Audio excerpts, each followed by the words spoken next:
Monster Hunter Wilds has hit the ground running. Strong sales and consistently high player numbers tell the story of a game that has hit the mark with its player base. This despite a Byzantine UI that takes hours to understand and a story clearly written and voiced by children, featuring the single worst video game character of all time. Arkfeld and I are the same. It broke the chains that were holding me and my people back. I'm sure of it. How is this possible? The answer is actually quite simple. Good gameplay. I know. In today's video game industry, nigh unheard of. Yet they pulled it off.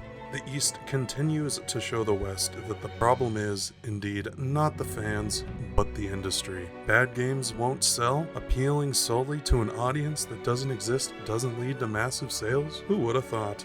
I have been absolutely seshing Monster Hunter with the boys. Arkfeld has got to be an endangered species at this point. This is a game that understands why people are playing it. The story, if you can even call it that, exists to bring people into the game and teach the basics. Spoilers, but it literally boils down to go place, find out monster causing trouble, find monster, kill monster, repeat. And you know what? That's okay, because the game is called Monster Hunter, and it is about hunting monsters. Did moving at a crawl on a chicken that I know runs way faster get annoying? Sure. Did hearing Nada's voice make my ears bleed? Of course it did. But then I would hunt a new monster, or oftentimes multiple monsters, and my ears would heal. I know there's a lot of people out there who don't like the idea of a game beginning after 30 hours, or that concept, and I get that. But Monster Hunter finds a way to make it work. After completing the campaign, you enter high rank, and the game opens up. Loads of new quests and multiple new monsters become available, including the Gore Magdala, who will immediately humble you the first time you hunt a tempered version. Seriously, this dude will give you the smackdown. Side quests are not bad overall, but a few of them are awful. A few NPCs will ask for various monsters killed, or to test a new trap or device on a hunt, but then there are the fishing and capture quests. Don't expect to complete this quickly unless you know what you are doing. I was considering finding some bamboo shoots for my fingernails while trying to capture this little blue fuck.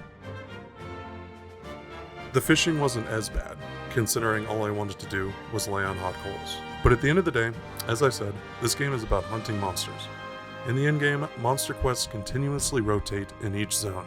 You can save them as investigations to complete 3 times each at your pleasure. The rewards differ, with some quests absolutely dumping rewards on you, especially when lucky vouchers are used. And then you have the weapons. This is where the real variety in the game comes from, other than the monsters themselves. I started with the hammer, and I love smashing monsters' faces, but have recently started using the longsword, and goddamn, it is anime as fuck. The dismount attack zooms in on you as you sheath the sword, dealing massive damage to the monster behind you.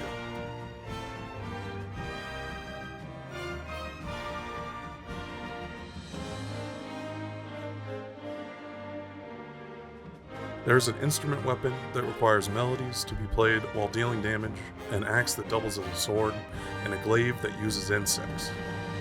Learning each new weapon is an experience itself, and it is so much fun to do a move you haven't yet and go, "God damn, that was sick."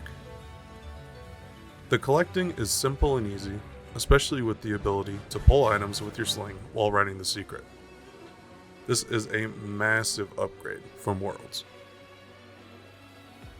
There are NPCs who, upon completing certain side quests, will gather items for you, NPCs that will trade items for other items, vendors that constantly replenish your rations and supplies on the secret, and ways to turn pretty much any resource into another. Although some of them require a ratio that I believe to be pretty absurd.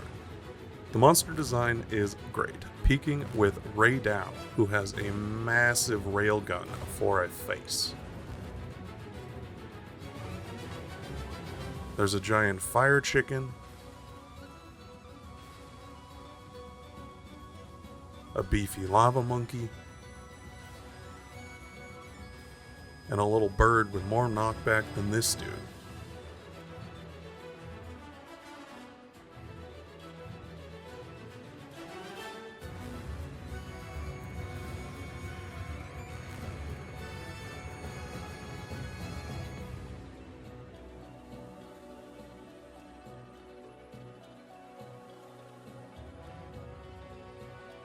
Personally, I like having a game to grind with my friends. Looking forward to playing Monster Hunter while at work or doing other things is great, and a feeling I don't get very often anymore. Part of it is me getting older, but it is also due to the West's complete inability to make a decent AAA game.